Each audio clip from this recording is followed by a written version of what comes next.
안녕하세요. 영양제 순위 정하는 남자 영순남입니다. 오늘은 간 건강을 위협할 수 있는 비타민과 미네랄을 다루어 보려고 합니다. 일반적으로 비타민, 미네랄 같은 필수 영양소는 안전하다고 생각하셔서 무심코 섭취하시는 경향이 제법 포착됩니다. 하지만 비교적 안전하다고 생각되는 비타민과 미네랄 중에서도 먹자마자 간이 손상된 케이스가 보고된 바 있고요. 간 독성에서 완전히 안전한 것은 아닙니다. 여기서 간이 손상된다는 것은 간에 무리가 축적되어 만성적인 질병으로 발현되는 것부터 사망에 이를 정도로 심각한 간부전이 발생하는 것까지 다양합니다.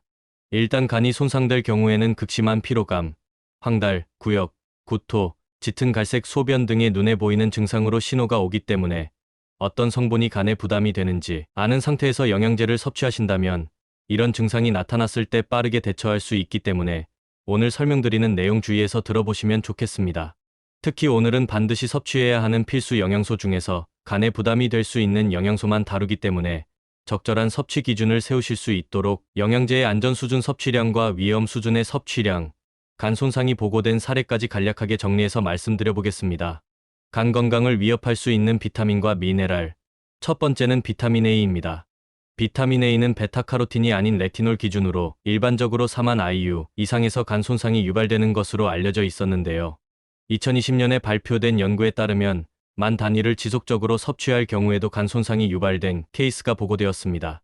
생각보다 많은 분들이 여드름이나 건선 케어, 안티에이징 목적으로 한 알에 몇만 IU 또는 3,000 마이크로그램 이상의 비타민 A가 들어있는 영양제를 섭취하시는데요. 단기간 섭취할 경우 큰 문제를 느끼지 못하시는 경우가 많이 있지만 원래 간 건강이 안 좋으신 분들이나 간 손상 증상이 나타나시는 분들은 반드시 주의하셔야 합니다. 그리고 만약 비타민 A를 고용량으로 섭취해보니 생각보다 효과가 좋아서 오래 섭취하고 계시다면 더욱 세심한 주의가 필요합니다. 실제로 미국에서 27세 여성이 정확히 상한 섭취량에 해당하는 만 IU의 비타민 A 제제를 18개월 복용하다가 정맥 주변의 섬유증, 혈전증 등의 간 이상이 발생한 사례가 보고된 적도 있습니다. 물론 비타민 A를 섭취하지 않을 수는 없습니다. 비타민 A는 우리 몸에서 점막과 피부의 기능, 또 눈의 기능 유지의 핵심적인 필수 영양소니까요. 그렇다면 비타민 A를 안전하게 섭취할 수 있는 용량을 정리해드리겠습니다. 일반적으로 600에서 700 마이크로그램, 그러니까 2000 IU 정도의 비타민 A 섭취는 권장될 뿐만 아니라 우리 몸에 필요합니다. 여기서부터 만 단위까지는 필요에 따라 섭취하게 된다면 짧게 섭취하는 게 낫습니다. 보통 1년 이하로 섭취하기를 권장합니다. 만 단위 이상은 전문가의 처방이 있을 경우에만 섭취하시는 게 좋고 자체적인 섭취는 피하시는 것이 바람직합니다. 간 건강을 위협할 수 있는 비타민과 미네랄. 두 번째는 비타민 B3입니다. 비타민 B3는 수용성 비타민 중에서 유일하게 간 손상을 일으킬 수 있는 성분입니다. 주로 나이아신과 니코틴사나미드 등을 통해서 섭취하는데요. 니코틴사나미드는 이름이 니코틴 같아서 꺼림칙할 수는 있지만 비교적 안전하고 나이아신은 1000mg 이상 섭취하시는 경우에 간 손상 증상이 나타난 케이스들이 있습니다. 일반적으로 활력과 에너지 증진을 위해 비타민 B군 복합체 비타민 B3는 많이 먹어야지 하루에 50mg을 먹게 되는데 고콜레스테롤혈증 개선이나 치료 목적으로 처방을 받거나 해외 제품을 구매해서 고용량으로 복용하시는 경우가 있습니다. 이런 경우에는 1000에서 4000mg까지도 드시는데요. 일단 1000mg만 드셔도 일반 영양제로 섭취하는 용량의 2000% 수준으로 메가도스 하시는 것이기 때문에 당연히 주의하셔야 합니다. 물론 적정량의 비타민 B3 섭취는 에너지 대사부터 인슐린 저항성 개선이나 고혈압 완화, 편두통 개선에 두루 도움이 됩니다. 하지만 고용량으로 섭취하시는 경우에는 수용성 비타민이니 괜찮겠거니 하시다가 간에 크게 무리가 올 수 있습니다. 실제로 22세 여성 운동선수가 신체 기능 향상을 위해 천연 비타민 B3 2만 mg을 딱 한 번 복용했다가 3일 이내에 급성 간부전이 발생하여 간 이식으로 이어진 케이스도 존재합니다. 그럼 얼마나 섭취해야 안전한지 지금 정리해드리겠습니다. 일반적으로 니코틴사나미드 1000mg, 나이아신 35mg까지는 안전한 것으로 알려져 있습니다. 앞서 말씀드린 것처럼 에너지 대사, 혈중 콜레스테롤, 편두통, 인슐린 저항성 개선 등의 효능이 있으니 섭취하시면 좋습니다. 니코틴사나미드의 경우 1000에서 3000mg까지의 용량에서도 특별한 부작용이 관찰되지는 않았지만 3000mg 이상에서는 위장관 장애와 간 독성이 보고된 바 있으니 유의하시는 것이 좋고 나이아신은 50mg 이상이나 혹은 그 이하 용량에서도 섭취 시 홍조, 두통, 어지러움, 저혈압 등이 나타나는 것으로 보고되어 있는데 이 경우 즉시 섭취를 중단하시는 것이 필요하며 가급적 50mg 이상의 섭취는 피하시는 것이 좋습니다. 간 건강을 위협할 수 있는 비타민과 미네랄. 세 번째는 철분입니다. 철분은 우리 생명에 필수적인 미네랄이지만 과다하게 섭취할 경우 중독 증상이 발생해 간부전에 의한 혼수 상태에 이를 수 있으며 회복 후에도 심각한 간경변이 발생할 수 있습니다. 특히 체중이 적은 아이들이 성인 철분제를 먹고 휴시간 내로 간 손상이 발생할 수 있는데요. 미국 국립보건원의 발표 자료에 따르면 1983년에서 2000년 사이에 최소 43명의 미국 어린이들이 다량의 철분을 함유한 보충제를 섭취하여 사망했다고 하죠. 성인의 경우 철분 중독이 나타날 정도로 과량의 철분을 섭취하는 일은 그리 많지 않으나 철분 또는 철분이 함유된 복합제를 섭취한 뒤 6시간 이내에 구토, 객혈, 설사, 복통, 짜증 및 졸음이 오는 경우 철분 중독의 초기 증상일 수 있습니다. 짜증이나 졸음이라고 하면 가벼운 증상으로 느껴지지만 이처럼 가벼운 초기 증상이 48시간 이후의 간부전, 2주에서 5주 후의 내장 폐색이나 간경변으로 이어질 수 있으니 섭취할 때 신체 증상을 잘 살펴보시는 것이 중요합니다.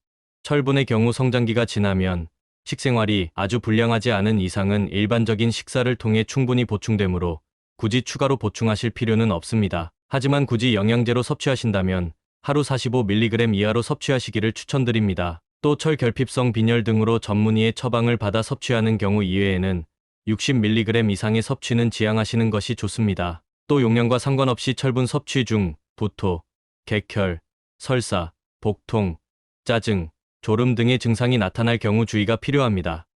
간 건강을 위협할 수 있는 비타민과 미네랄. 네 번째는 구리입니다.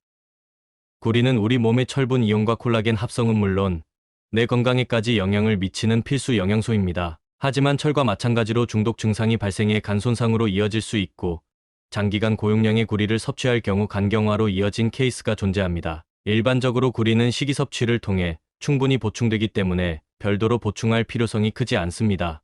그러나 비타민C 메가도스를 하시는 경우 구리 결핍 방지를 위해서 또 흰머리나 새치 방지, 염증 개선, 체중 감소를 위해서 별도로 구리 영양제를 섭취하시는 분들이 계십니다. 일반적으로 종합 비타민에 배합된 구리 함량이 0.6mg 정도인데 반해 보충제로 섭취하게 될 때에는 보통 한 알에 2.5mg 정도가 함유되어 있으니 한 알만 섭취하셔도 권장 섭취량의 400% 정도 됩니다. 한 알만 섭취하셔도 메가도스라고 생각하시고 신체 증상을 잘 관찰하시는 것이 필요합니다. 또 급성 및 만성 감염자, 만성 뇌전증 환자, 유전질환의 일종인 윌슨병 보유자는 체내 구리 수치가 일반인에 비해 높기 때문에 과량의 구리를 섭취하지 않도록 주의가 필요합니다. 구리는 간, 굴, 게 등의 식품에 풍부하고 식품을 통해 섭취할 경우에는 부작용에 대한 케이스가 보고된 바가 없습니다. 따라서 구리를 충분히 섭취하고 싶으실 경우 간, 굴, 꽃게, 견과류 등의 식품을 통해 섭취하시기를 권장드립니다. 보충제를 섭취하실 때에는 하루 1mg 이하가 안전하며 한 알에 2mg짜리 보충제를 섭취하실 때에는 격일로 섭취하시면 됩니다. 다섯 번째는 크롬입니다. 크롬은 일반적으로 안전한 영양소입니다만 고용량 섭취 시 피부 자극, 구토, 현기증, 두통, 판단장애가 발생할 수 있으며 이보다 높은 수준으로 섭취할 경우 혈관질환이나 간과 신장의 손상이 발생할 수 있어 간질환 및 신장질환을 가지고 계신 분들께서는 주의하셔야 합니다. 특히 당뇨나 고지혈증이 있으신 분들이 인슐린 수용체 기능 활성화나 중성지방, 콜레스테롤 수치 개선을 위해 크롬을 섭취하시는 경우가 많습니다. 대체로 하루 0.5에서 1mg 수준으로 섭취하시는 것으로 알고 있는데 해당 용량은 인체 적용 시험에서 별도의 부작용이 보고된 적 없기 때문에 큰 걱정은 없습니다. 하지만 당뇨 합병증으로 단백뇨나 당뇨병성 신증이 있으신 경우 또 간건강 저하로 인해 고지혈증이 있으신 경우에는 크롬 보충을 매우 보수적으로 고려하셔야 하겠습니다. 또 당뇨나 고지혈증이 없으시더라도 혈당 조절이나 체지방 감소를 위해 다이어트 중에 크롬을 보충하시는 경우도 있는데요. 최근 연구에 따르면 BMI 27 미만, 혈당 수치 정상인 사람을 대상으로 1mg의 크롬을 16주간 섭취하게 했을 때 오히려 인슐린 감수성이 저하되는 결과가 나타났습니다. 일본에서는 이를 근거로 크롬 상한 섭취량을 0.5mg으로 설정하기도 했죠. 국내에서는 아직 크롬의 상한 섭취량을 설정하지 않았습니다만 여러 연구에서의 부작용 케이스를 종합해 대략적으로 정리한 기준을 알려드리도록 하겠습니다. 일본에서 설정한 상한 섭취량을 봐도 그렇고 여러 연구를 참고해도 대체로 크롬 0.5mg까지는 장기적으로 섭취해도 안전한 것으로 보입니다. 여기서 1mg까지도 그렇게 위험하다고 볼 만한 근거가 많지는 않습니다만 연구가 제한적이고 그 숫자가 그리 많지 않기 때문에 신뢰도는 높지 않습니다. 따라서 간이나 신장이 좋지 않으신 분들은 일단 이 용량 섭취도 피하시는 것이 낫고 섭취하게 되실 경우에는 피로, 메스꺼림, 설사, 체중 감소 등의 증상이 나타나지 않는지 잘 관찰하실 필요가 있습니다. 마찬가지로 1mg 이상 섭취에서도 심각한 부작용이 관찰되지는 않았으나 신뢰도가 낮은 편이므로 일단 1mg 이상의 섭취는 지양하시는 것이 안전하겠습니다. 지금까지 간 건강을 위협할 수 있는 비타민과 미네랄, 그리고 안전하게 섭취할 수 있는 용량부터 위험한 용량까지 소개해드렸는데요. 마지막으로 한번 요약해드리겠습니다. 비타민 A, 레티놀 기준으로 600에서 700 이하는 안전, 3000 이상은 위험하고 700 이상 섭취하신다 하면 12개월 이하 단기 섭취하시는 게 좋습니다. 비타민 B3, 니코틴 사나미드로 1000, 나이아신으로 35까지는 안전, 니코틴 사나미드 3000, 나이아신 50 이상은 위험합니다. 이 사이 용량에서는 특별한 부작용이 관찰되지는 않았지만 섭취 시 홍조, 두통, 어지러움, 저혈압이 나타나면 섭취 중단하시는 게 좋습니다. 철분, 45 이하 안전, 60 이상 위험, 물론 성인 기준이고 초등학생까지는 무조건 40 이하로 먹이는 게 좋고 철결핍성 빈혈로 전문의 처방하에 섭취하시는 경우는 제외입니다. 단 어떤 이유로 섭취하든지 섭취 후 구토, 객혈, 설사, 복통, 짜증, 졸음 등의 증상이 나타나면 주의 필요하고요. 구리, 1ml 이하 안전, 10ml 이상 위험, 소, 간이나 굴, 깨 등에 많이 들어있고 식품으로 섭취했을 때 부작용 보고 없으니 웬만하면 음식으로 드십시오. 크롬, 0.5ml 이하 안전, 1ml 이상 위험, 단 연구나 케이스 보고가 많지 않아서 신뢰도가 높지 않으니 간이나 신장 좋지 않으신 분들은 보충 피하시고요. 섭취 중에 피로, 메스꺼림, 설사, 체중 감소 등이 나타나면 주의하셔야 합니다. 일반적인 경우에는 거의 안전하실 거고 영양제를 좀 먹는다 하시는 경우에도 대체로 안전 섭취량에 해당하실 것이라고 봅니다.